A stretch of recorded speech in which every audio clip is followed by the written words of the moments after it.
Nice. Welcome, Mark. Thank you so much for Thank you. joining me. And Thank you. welcome to my Flutarians who are tuning in now on the live stream and tuning in later on the replay. Today we're welcoming Mark Miller, the author of Being Music, The Art of Open Improvisation. So you're tuning in from Colorado, right, Mark? Yes, I'm in Right. Boulder. Boulder, I would like to visit up there sometime. Yeah, you're welcome to stay with us. All right.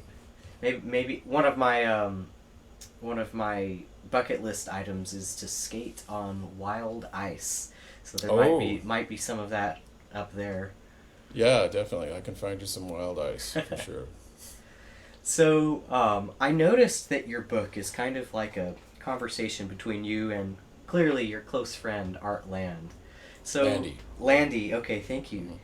And I'm curious, what was the thing that inspired y'all to take it from just these conversations between you two to actually publishing a book? Right.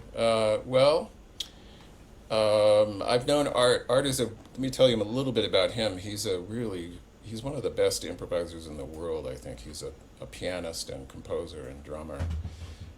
He recorded for ECM Records way back in the 1900s. And just a really great musician and great teacher, very insightful teacher. And wanted to capture some of what I think of as his wisdom about improvisation. So I said to him one day, hey Art, how'd you like to write a book together? And he said, sure, as long as it's fun. And I don't know if you know anything about writing books, but fun is not exactly what it is. So I did the work of writing the book and putting it together, organizing everything. But it's based on some interviews or conversations that we did together. That was my way of sort of capturing his point of view. So we spent quite a bit of time talking about various topics related to improvisation. I transcribed parts of our conversation, and that became the kind of the core of the book. So we'll talk about what improvisation is, how to go about it, some exercises, listening exercises, and that sort of thing. The role of music theory, what to do about judgment and critique and that sort of thing. So I organized those conversations and added a bit of background and context for them, and that's the book. So, gotcha. So I guess the motivation was to capture some of that wisdom and Yeah. to put it out in a way that other people could benefit from it. Yeah, thank you. Exactly. Yeah.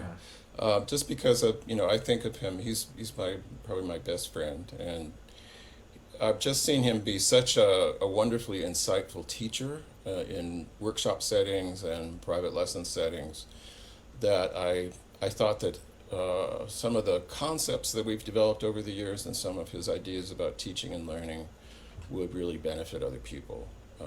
I've seen it happen because we've done workshops in colleges and universities around the world, really. So yeah, I wanted to capture that and offer it to people who want to learn about improvisation. Hmm. This this conversation already about capturing conversations reminds me of one of my experiences with improvising. Same thing with conversations, where sometimes you hear somebody give a beautiful lecture or a really intelligent conversation. You want to capture it and save it for later, but the moment is just lost to the ether. Yeah, And sometimes when I'm improvising, it's kind of like, oh gosh, do I record this or do I not? And yeah, it's a double-edged sword, because on one hand it changes my mindset a little bit when I know that it's being recorded, hmm, and on the other hand, there's something special about the, the impermanence of art. yeah. I totally agree, and I love that about improvisation. Don't remember who said it. I wish I did, but somebody said improvisation is music for the moment, not music for the ages. Mm. So because it's music for the moment, you can just let it go when it's over. And to me, it's about the, as we say, it's about the process, not the product. So it's about the creative process of being very present, paying close attention to what's happening, not only just with myself and for myself, but with the musicians I'm playing with. It's about community, and it's about responding to each other in that communal setting. And that's something that can happen only in the moment, when you're composing something or writing or improvising something together. And I love that process. You can never do it exactly the same another time, so you have to let it go, which is a beautiful thing. Possibilities are literally infinite. Yes. Yeah. Right. Well, you already put together the words improvisation and composition. I've been thinking, reflecting some lately on this idea of, well, is improvisation just composition on the fly? And I think so, yes. Do you agree? Yeah, that's the way I think of it. I think, different people have different ways of thinking about it, but the way I like to think about it as improvisation is as spontaneous composition. So any of the elements that can go into a composition can also go into an improvisation. There can be motifs, there can be motivic development, variations in dynamics, there can be simple forms that emerge in improvisation. So there can be recapitulation, there can be anything that happens in a composition can happen in an improvisation. So, that's the way I like to think of it. It's more than kind of an emotional catharsis for everyone, although that's important too. But we're really crafting something together, and I'm my favorite thing to do is to play with other people, play with other musicians, and to see what we can compose together in a very focused, intentional way. So to me it's a great discipline. It requires all of my skills and all of my knowledge and all of my experience and all of my attention to make music happen, make it come alive.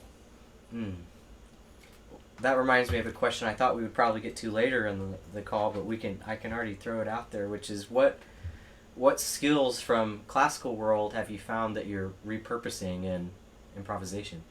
Yeah, everything. So technique is certainly, it's very important. I think, I'm reminded of Alaudin Matthew. Do you know W.A. Matthew? He's a writer and a composer and a arranger. He wrote a really beautiful book called The Listening Book about how to listen. Anyway, he says we have to work in 4 different areas, which is the brain. We have to think about music theory, music history. We have to work on fingers, the technique of playing the instrument. We have to also work on the expressive quality of music, and we have to work on the ears. Ear training is also really important in improvisation. So all those areas of musicianship come into improvisation. And I think when we're learning about music, we should be working in each of those areas just about every day. So we're learning something about theory, we're working on our ear training, we're working on technique, and we're also working on the expressive quality of music that we need to practice that. It's not something that comes later after we've developed a bunch of technique. So I encourage beginning improvisers to go ahead and improvise right away with whatever knowledge and technique you have, because you can make music with, children can make music, children can improvise. Maybe it's not technically the greatest improvisation, but you can work with the expressive quality of music right from the beginning every day. I think that's important. So to answer your question, everything I've learned about music is applicable in improvisation. My whole self comes into it. I've certainly experienced in my own life that as my general technical skills and expressive skills on flute increase and improve, that my ability to express myself in improvisation improves. But there's no requirement that you have to be a advanced player or even an intermediate No. player. You can be a beginner. And Yes. you were touching just a moment ago, I think, on this idea of improvisation in groups is like a musical conversation. So if I am sitting with a 6-year-old who's playing a recorder, it may be some variation on hot cross buns improvisation, but it's still a conversation between me and them. And Sure. well, if I like them, I'm probably going to enjoy that conversation. Absolutely. Getting to know them better, their musical side. Yeah. Yeah. Which reminds me of a quote from Wayne Shorter, the great jazz saxophone player. He said, when it comes to playing, human is first, music is second. So the most important thing to me in an ensemble situation or playing with another person is, can we make that human connection? So it's not about, do you have good enough technique to play with moi? It's really, can we make that human connection? And it doesn't have to involve great levels of technique or understanding of music theory. I want to connect with that person in a very human way. So that way, everybody can play together. We don't need to have virtuosi, all virtuosi in our ensemble. We can play with beginners and we can play with advanced people. As long as we are listening to one another and we're finding ways of being in a musical relationship that makes sense. So that's the most important thing to me. So if you have, in other words, if you don't have that much technical understanding and maybe you're a beginner, you can still play simple drone parts. You can play something simple that will work as a background for someone else. And if you have more technique, then you can have other kinds of relationships in the ensemble. But everybody can play together. It's possible. So, what advice would you give to someone who feels like they're new at improvisation, but they just don't know where to start? That's a really good question. Well, you've recorded those backing tracks, which I think are really, really a great resource. Those are very useful. I think of improvisation as an exploration of something, a musical idea or a musical topic of some kind. So I think for beginners in particular, it's helpful to focus on one or two aspects of music that you want to work on, rather, because it's kind of intimidating to say, just play whatever you want. You can play whatever you want, and it's like that much space is very intimidating if you're beginning.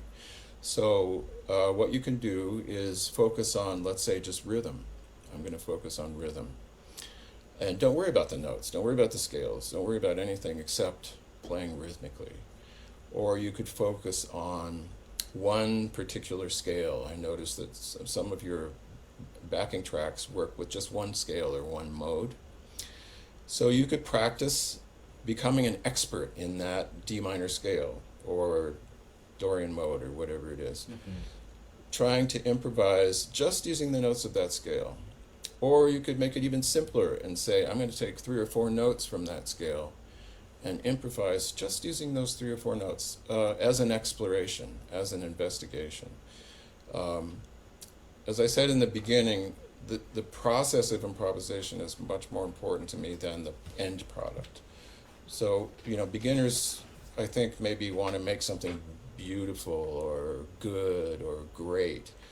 And it's really not about the end product. It's really about exploration. I'm going to explore these 3 or 4 notes. I'm going to see what I can learn about improvising with just those 3 or 4 notes. And if you learn something, that's fantastic. The end product doesn't matter at all. It's really about the investigation. That's what matters. And you can investigate any element of music in improvisation. You could say, well, I'm going to play a solo that uses a lot of space. That's the only thing I'm going to think about. That's the only thing I'm going to focus on. The notes don't matter. Whether it's great doesn't matter. I'm just going to focus on this idea of leaving space. Or you could say, I'm going to focus on rhythm. Only rhythm matters. I don't care what the notes are. I'm just going to see what it's like to play rhythmically. And the possibilities are practically endless. Like I said, any element of music you could explore in an improvisation.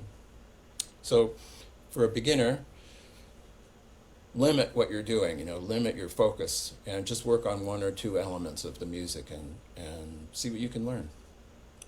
That way you're learning about your instrument, you're learning about your creative process, you're listening. Those are all really important things. I think that's good advice. One of the things that was helpful to me when I first started improvising was taking songs that I knew really well, like Mary Had a Little Lamb, Twinkle Twinkle Little Star, and exploring playing them in minor instead of major. Yeah. So like Happy Birthday becomes Sad Birthday. Why is that? Yeah, right. How does that one interval change make the whole tune sound different? Yeah. Yeah, and because we live in the 21st century, anything is possible. So, you could take a simple melody and see what it's like to substitute some other notes, So what if we play wrong notes? What's that like?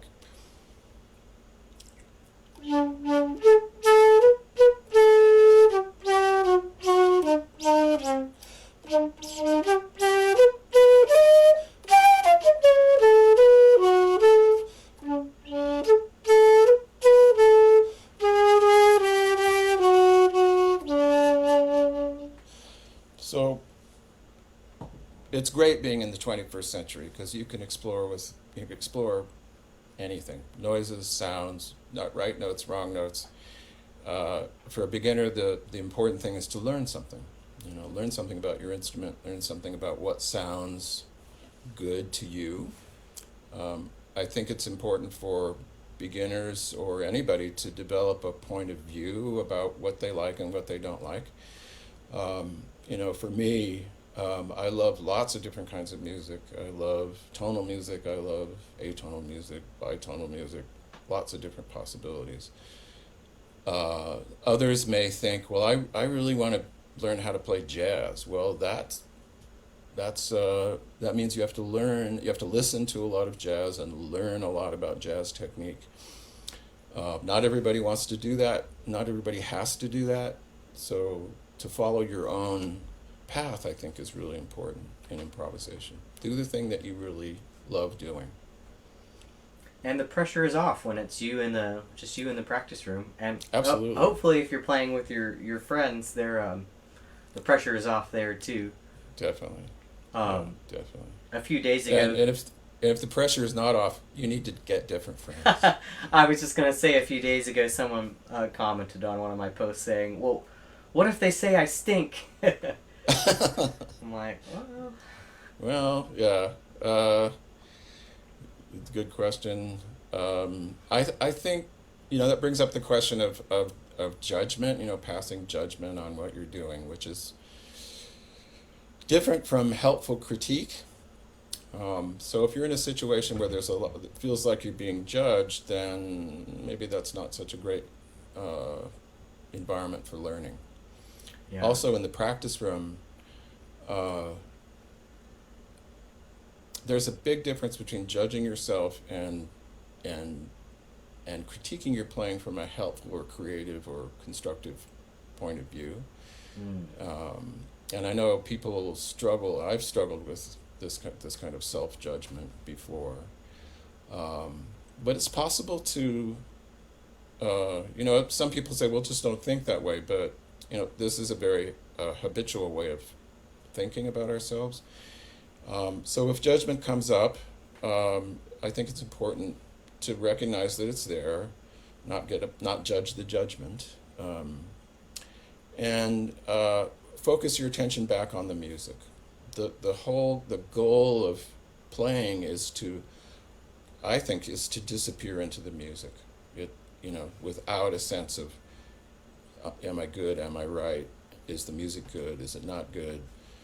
Is my girlfriend going to like this? Those kinds of thoughts and questions take you one step out of the music. So it's important to when those things come up, and they will come up, see if you can dive back into the music, step back into the music, so that judgment might be there, but it's kind of off in the corner, or as my friend Art says, you just put it in a drawer when it comes up. Or I think as of it like, as a chalkboard, and it's written on the chalkboard, and just wipe it off. yeah. Yeah. Oh, there it is again. That's okay. I can erase it. Yeah. Yeah. Or I thought about, do you have a dog? Hmm. So some people say, when your dog goes after, you're on a walk with your dog, and your dog goes after something really stinky, you say, leave it, And that's Yeah. what when a judgment comes up, I think, leave it. For sure, don't roll in it. It's funny. Yeah, most of us, our whole upbringing has been in this classical methodology where we're constantly trying to correct things that sound not right to us. Mm-hmm. And so it can be very difficult to turn that off for the sake of exploration. Yeah. Yeah. It is difficult. So that's something you can practice, though. If you play something, it brings up an interesting point about improvisation. So I think there's a misconception, maybe especially for beginners, that what we do is imagine something and then play it.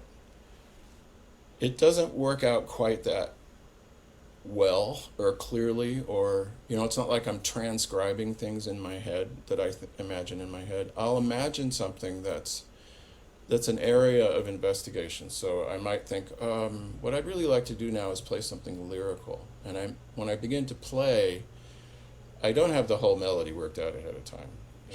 I'm investigating that sense of, I would like to play lyrically, and I'll pick up my flute and explore that desire to play something lyrically. What happens is I'll imagine playing, beginning a melody, and then it does, a note. I'll imagine an A, and it comes out as a B flat or something like that. It's not exactly what I wanted. So part of the skill of improvising is immediately accepting the B flat and forgetting about the thing that you thought you were going to play. And learning how to work with what actually happens. So there may be a note that sounds kind of shocking or wrong, quote unquote wrong. One of the skills of an improviser is to incorporate that note to let go of your initial expectation. Incorporate the note that actually happened, and see what you can make out of it. See if we can turn this into gold.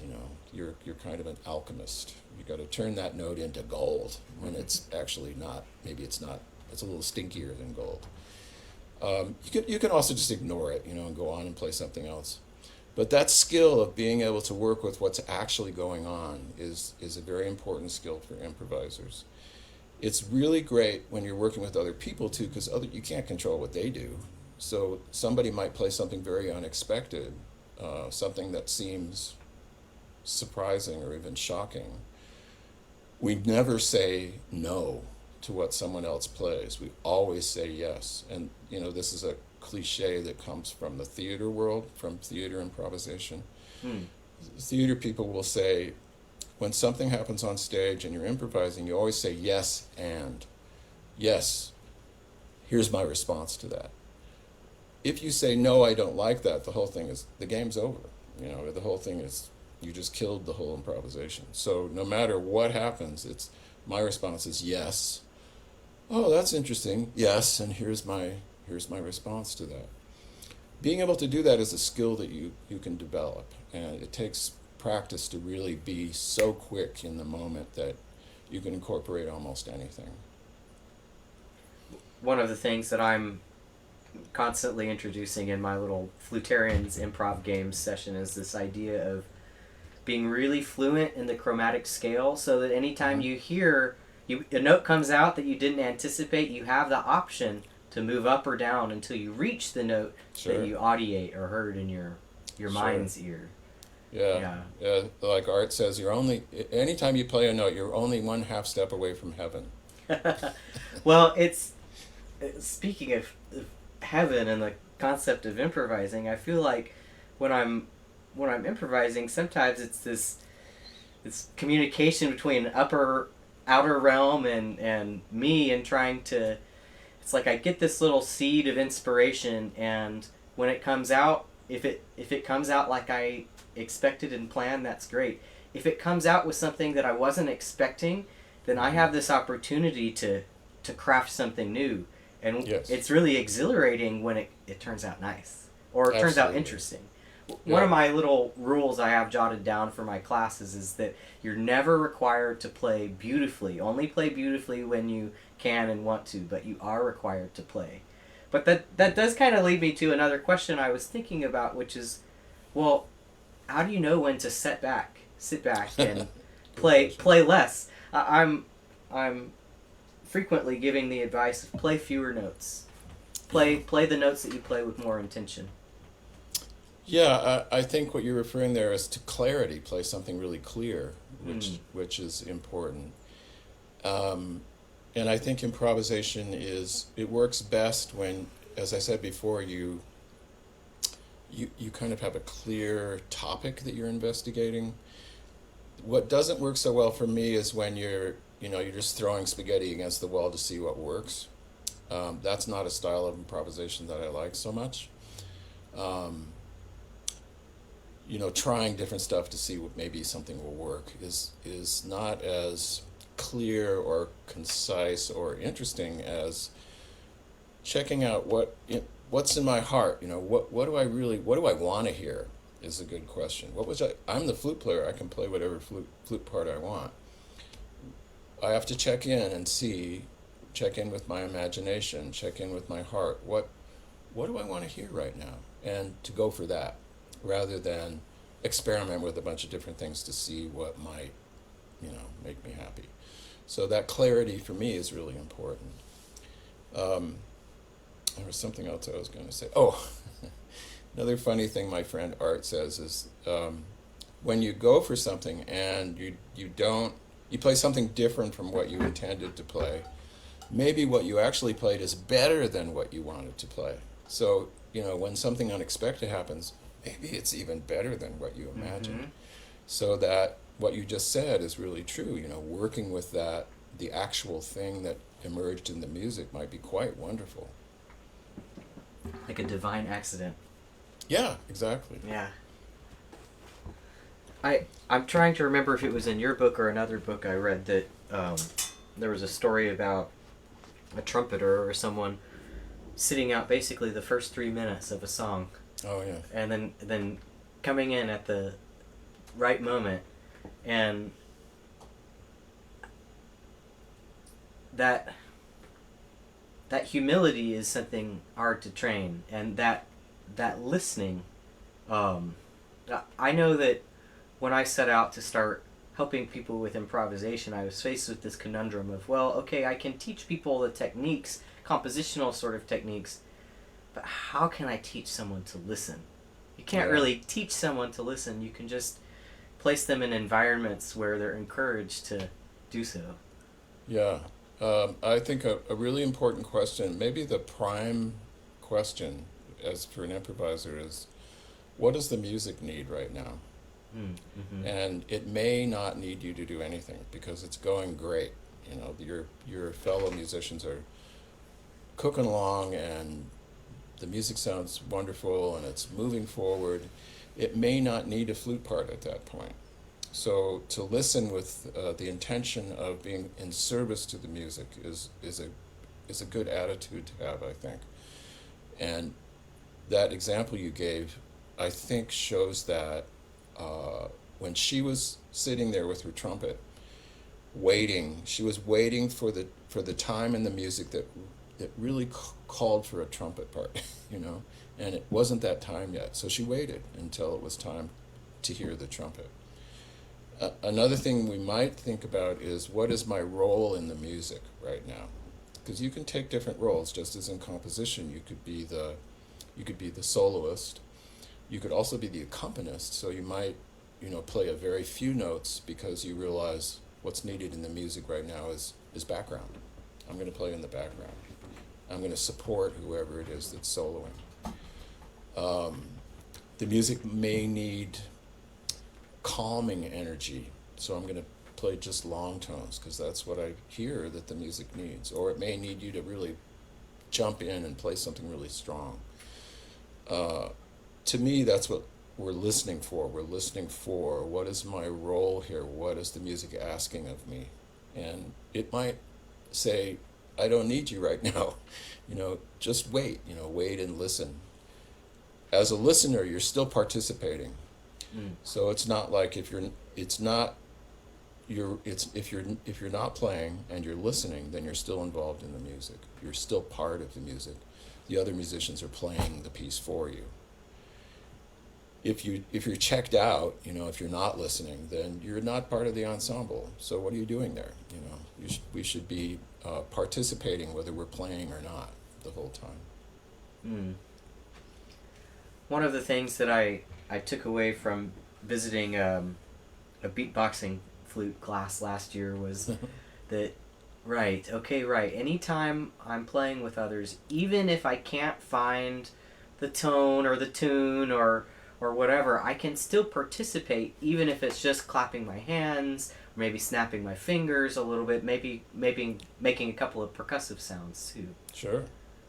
Yeah, or maybe you can, if you can't find the chord change or the key, there might be one or two or three notes that do fit with what's going on, and you can just use those. You don't have to play extended lines all the time. We can just focus on one or two notes and play rhythmically, as you suggested. That's a really valuable thing to do. I was talking last week in my group class about this metaphor of building a sandwich, and I think next week I'm going to talk about building a pizza, because building a pizza is easier to do as like a communal experience, but like a sandwich, okay, what's the minimum number of ingredients for a sandwich? 2 or 3, maybe. You got the burger bun, the burger patty, and maybe the top bun. Okay, that's very plain. If we want to make a really interesting sandwich, it's going to have some sauce on there, maybe some garnish. On a pizza, it's like the basic elements are the crust, the tomato sauce, and cheese. But what's that extra little flavor that you're going to put on top that really makes it pop? Yeah, it's the sharp 11. The sharp 11 is the anchovy that you put on top of the pizza. Yeah. Not everybody likes it, but I do.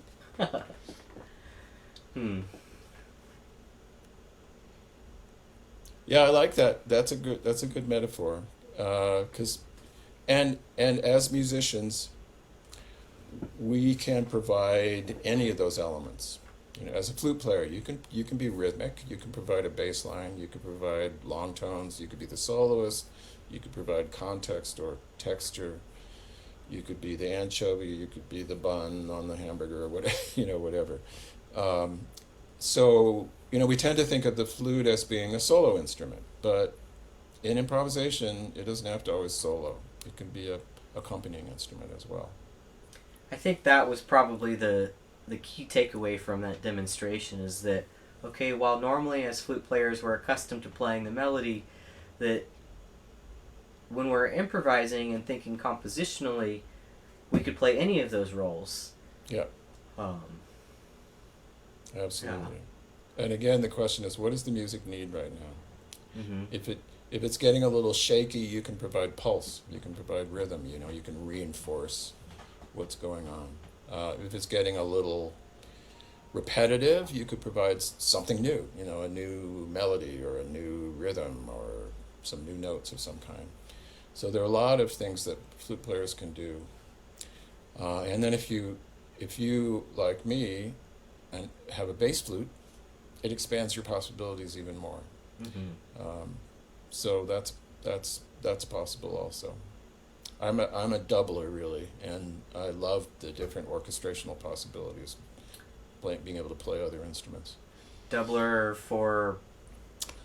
I play saxophone and bass clarinet and Japanese shakuhachi and lots of different instruments that I can bring into the improvisation just from an orchestral point of view, orchestrational point of view. I'm so grateful that I've played in a wide variety of bands, all region bands and that sort of thing, where sometimes they were throwing at us music that was quite contemporary, or just some elements about it were unexpected. And it's been nice to have some experience playing flute as a rhythmic part or as a textural part as opposed to always the melody. Yeah. I'm curious, how have your studies of the shakuhachi flute influenced your improvisation now, or just your experience on the concert flute? Yeah, the shakuhachi is it's a bamboo. For those who don't know, it's a bamboo flute. I have one right here. Sure, play a little for us if you'd like. Sure. So here's the shakuhachi. It is made of a piece of bamboo, and it has 5 holes in it, 4 in the front and 1 in the back. It's a traditional Japanese instrument that, like many things in Japan, it arrived from China in, I think they say, the 6th century or something like that. And it has fulfilled a lot of different roles in Japan. So it's a folk instrument, it's been a court instrument, it's involved in theater, it's an ensemble instrument, it's also a solo instrument. But the technique is really, I thought in my naive way that, I'd already played the silver flute, the concert flute, Western classical flutes, and I thought, well, the shakuhachi's only got 5 holes in it. How hard could it be? It turns out it's completely different. A completely different kind of technique. There's a lot of flexibility in terms of pitch. So there's a lot of note bending.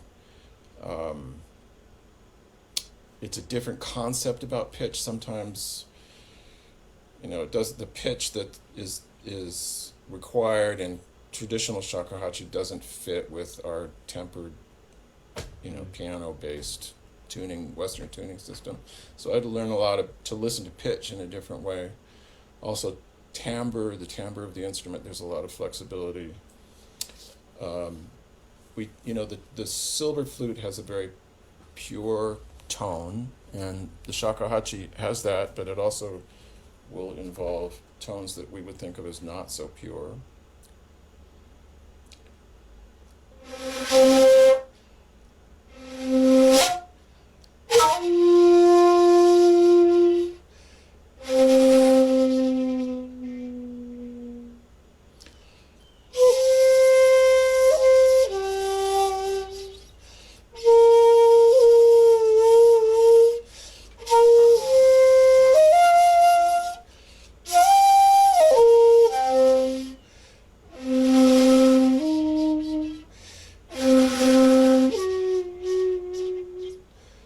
That's some shakuhachi technique.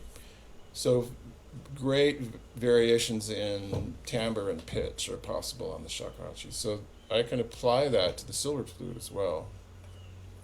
I'm curious, were you already studying pitch bends on concert flute before you got your shakuhachi? Your first shakuhachi? A little bit, yeah. So I met, have you ever heard Steve Kujala?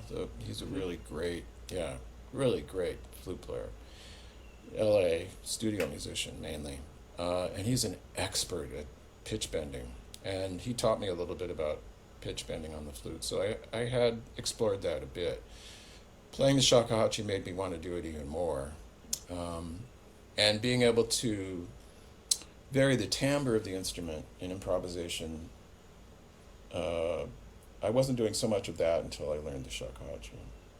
Learned about the shakuhachi. I am not an expert shakuhachi player.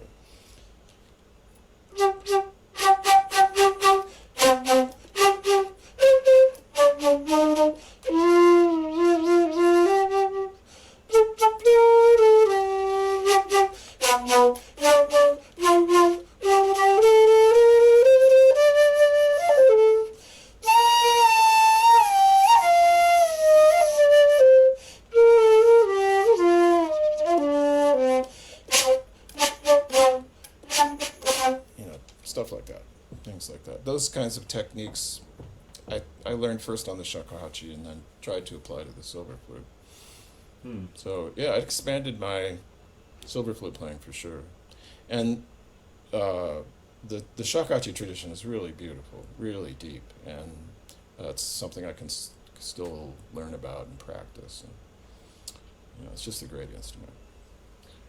I don't own a shakuhachi flute or any wooden or bamboo flutes right now, other than a single Native American flute. But I've had the good fortune to visit many friends who have a big collection of flutes, and part of that happened during a time in my life where I really wasn't playing concert flute. I was kind of burnt out, and the experience of playing these flutes that sound imperfect to my classical ears Yeah. really opened my mind to the possibilities, and kind of released some of the judgment of my own playing, where like it needs to be super pure tone all the time, and it opened up this world of more textures, like you were saying. Yeah. Yeah, I like that. And as I was saying before, we live in the 21st century. Anything is possible. And contemporary flute, contemporary classical flute playing explores all of these things. Different timbres, different ideas about pitch. Being able to play quarter tone flat or whatever. It's amazing what the really great contemporary flute players do with all of that. So since it seems like since John Cage, just about anything is possible, and if it's possible in composition, it's also possible in improvisation. Gosh, the idea of trying to write down all that stuff makes me crazy. I know. Yeah, it's not easy. You had Robert Dick on. I mean, he's fantastic. I mean, look at all the things that he can do on the flute. It's wonderful. Multiphonics and all kinds of things. Yeah, like I was saying in that interview, just spending a little bit of time on multiphonics and pitch bending really helped my sound bloom on flute, blossom. Mm-hmm. Definitely. I think the shakuhachi also, it's a very contemplative instrument. The tradition is very contemplative. It's associated with Zen Buddhism, some of it. So being able to bring that meditative or contemplative mind to improvisation is very important to me, and it's kind of I'm a meditator, and I appreciate the interconnections of meditation practice, awareness practice, and improvisation, and I think of improvisation as being a kind of awareness practice. Our primary job is to pay attention and to be completely involved in the music, to disappear into the music. And that's similar, I think, to what one might say about Zen meditation or other forms of meditation, that if there's a goal, it's to pay attention to what's really happening in the moment. And anything that distracts us from that central job of paying attention is not helpful in improvisation. So judgment's not helpful in improvisation. Thinking about other things, thinking too much about theory, or concepts while we're playing, it can distract us from the actual music. So to me, concepts are important in improvisation, but the more important is to trust your intuition and to open your heart to what's happening. It's not to say that theory isn't important. It is important, but it's not driving the bus. What's driving us forward in the music is our heart. It's our love of the music, and I need to focus on that.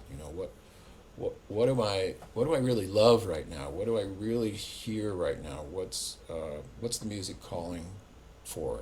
Those are the important questions for me. The questions about scales and arpeggios and chord changes and passing tones and all that stuff, they're important, but they're secondary. That's not the music. It's a tool. It's a tool. Yeah. Yeah. Well, for those of you who are watching live right now, this would be a good time to drop any questions you have in the chat. One of the things I was wondering if you might have some advice on is, how does a flute player go about finding their unique voice? Oh, Uh, Trust your heart, trust your intuition. Um, if you're playing something that you're, oh, trust your curiosity too. What are you curious about? That'll lead you to your voice, to your point of view about the music, your particular point of view about the music. I want to come from a place of uh, interest, curiosity, openness, and love when I'm playing. If I'm really loving what's going on, then I can trust that, and that is my voice. You know, I, I wouldn't want to define it any more than that. You know, I don't have a concept about what my voice is exactly. Oh, well, that's a lie. I actually do have some concepts, but I'm interested in how, you know, these things change over time. The music changes over time. I don't have a specific thing to say about it. I want to be interested and involved in what's happening, and I want to be of service to the music. If the music needs me to play long tones, that's my voice. If the music needs me to play a lyrical solo, then that's my voice. Um, that's the best I can say. Trust your intuition, trust your heart. Um, if you're trusting your heart and you're trusting your imagination and you're playing what feels right to you, then that's your voice. That's who you are. One of the things I really appreciated about your book is this perspective of it's like a type of meditation.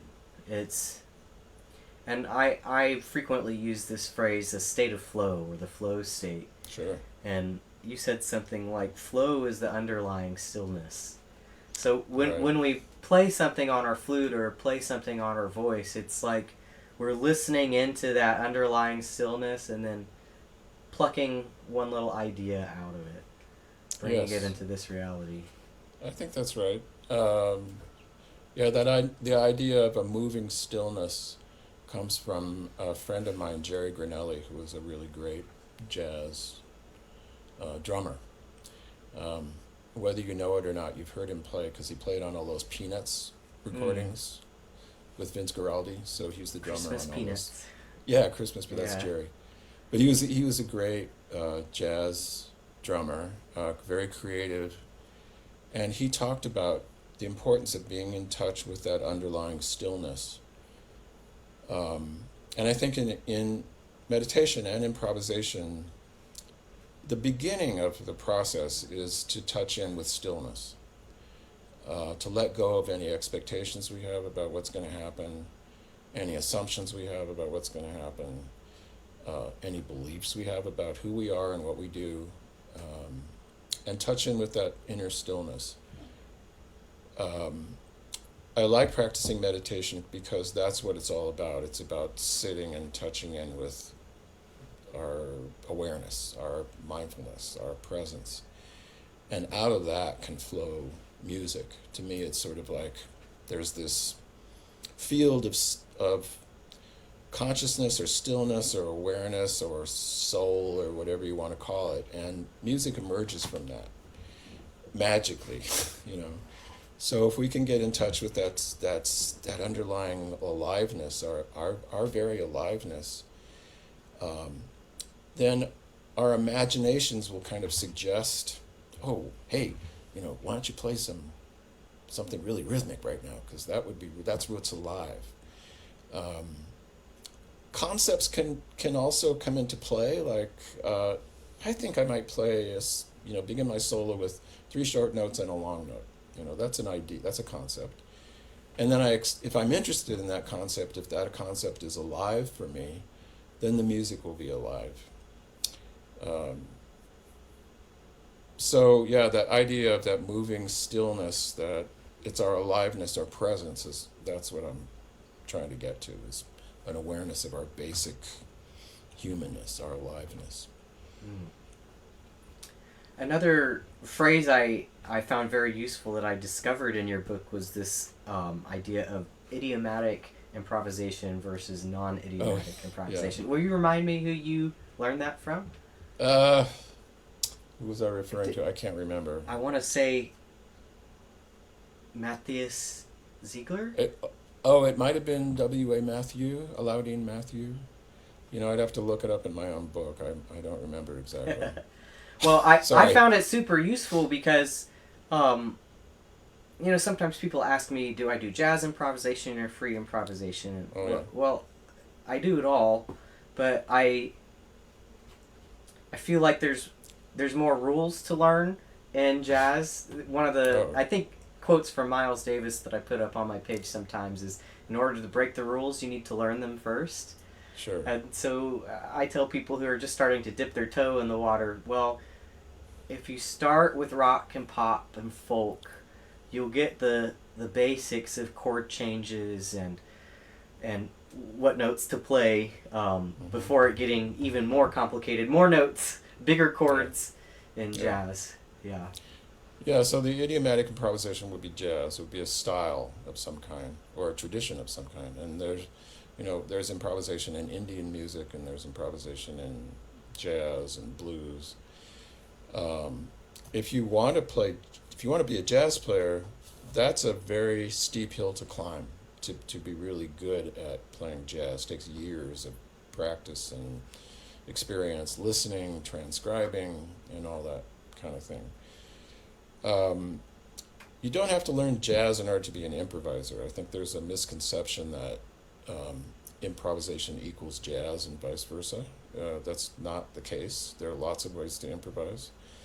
If you do want to learn about jazz, then you have to have quite a store of technique and understanding of music theory. So if that's your goal, you better get busy and listen to great players.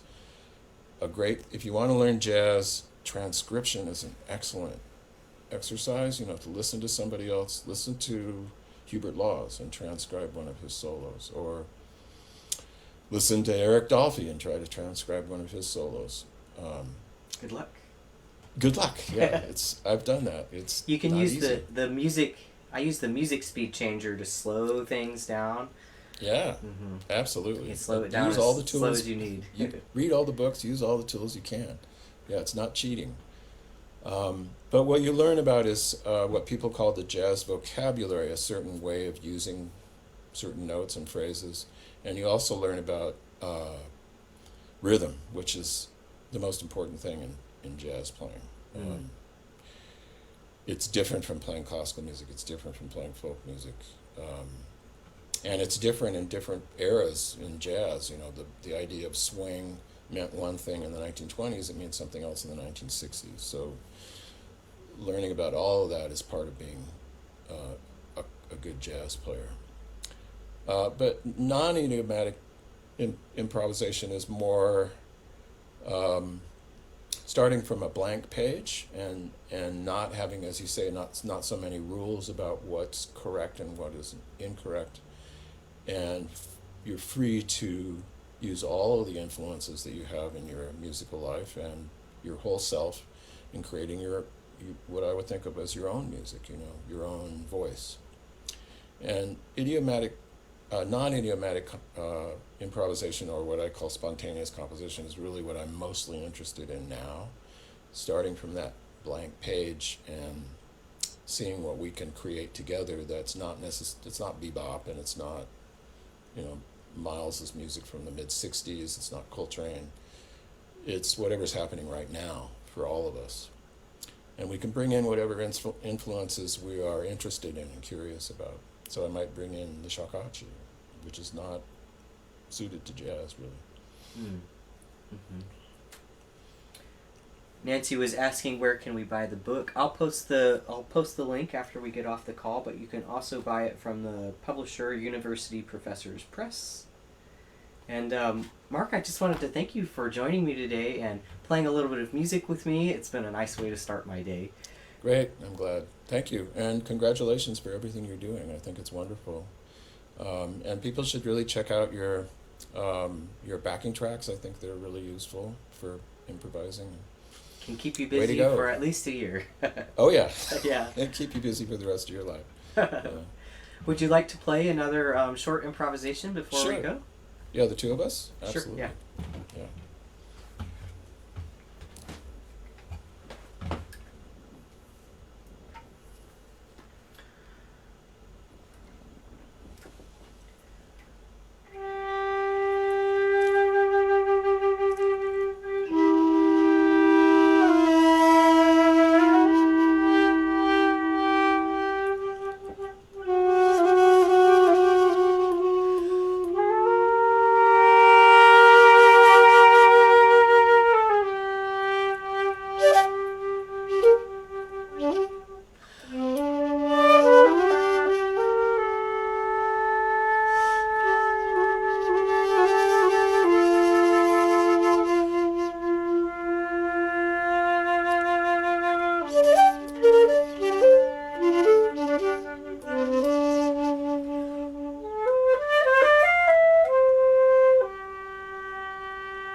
Beautiful.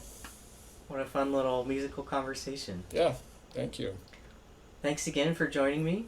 Thanks to those Pleasure. who are viewing now and viewing in the future. And I'll see you all later. Excellent. Thanks. All right, See bye-bye. ya.